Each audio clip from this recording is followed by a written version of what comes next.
Monday! So, tinulang tahong tayo today. Ayan.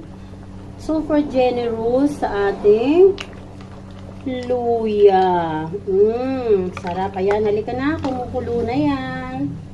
At, ilagay na nga natin ang ating fresh harvested na dahon ng sili. Dami. O, diba?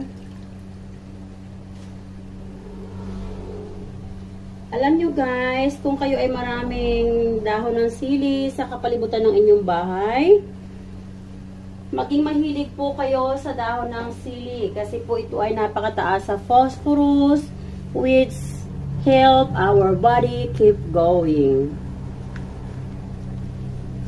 Lalo na po at this time ng ating kapaligiran ay papolyute ng papolyute.